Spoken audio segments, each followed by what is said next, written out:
अस्सलामु अलैकुम व रहमतुल्लाहि व बरकातुहू। आज हम बात करेंगे उस अजीम रिश्ते की जो सिर्फ खून का नहीं बल्कि मोहब्बत, रहमत और इज्जत का नमूना है।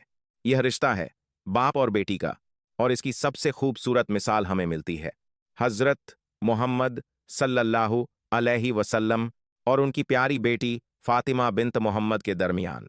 नबी सल्लल्लाहु अलैहि वसल्लम अपनी बेटी से सिर्फ मोहब्बत ही नहीं करते थे बल्कि उनका बेइंतहा एहतराम भी करते थे। रिवायत है कि जब फातिमा रजी अल्लाह अन्हा उनके पास आती तो नबी सल्लल्लाहु अलैहि वसल्लम खड़े हो जाते, उनका इस्तकबाल करते, उनके हाथ पकड़ते और उन्हें अपनी जगह पर बिठाते। सोचिए, यह सिर्फ एक बाप का बर्ताव नहीं है, यह दुनिया के सबसे अजीम इंसान का अमल है जो हमें सिखा रहा है कि बेटी की इज्जत क्या होती है। नबी सल्लल्लाहु अलैहि वसल्लम ने फरमाया, फातिमा मेरी जिगर का टुकड़ा है, जो उसे तकलीफ देता है वह मुझे तकलीफ देता है। ये अल्फाज सिर्फ मोहब्बत नहीं है बल्कि एक गहरे जज्बाती रिश्ते का इजहार हैं।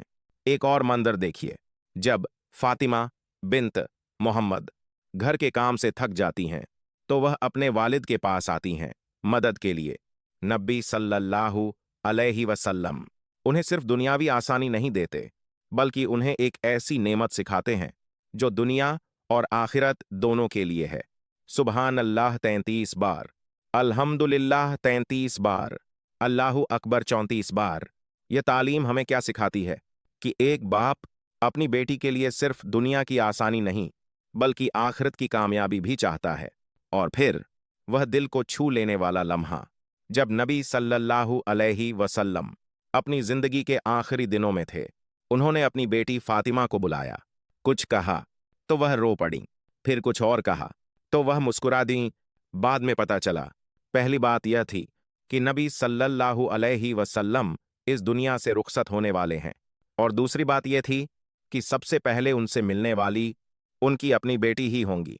यह सुनकर उनका गम भी था और मुलाकात की खुशी भी। दोस्तों, यह सिर्फ एक कहानी नहीं है, यह एक पैगाम है कि बेटी रहमत होती है, बोझ नहीं।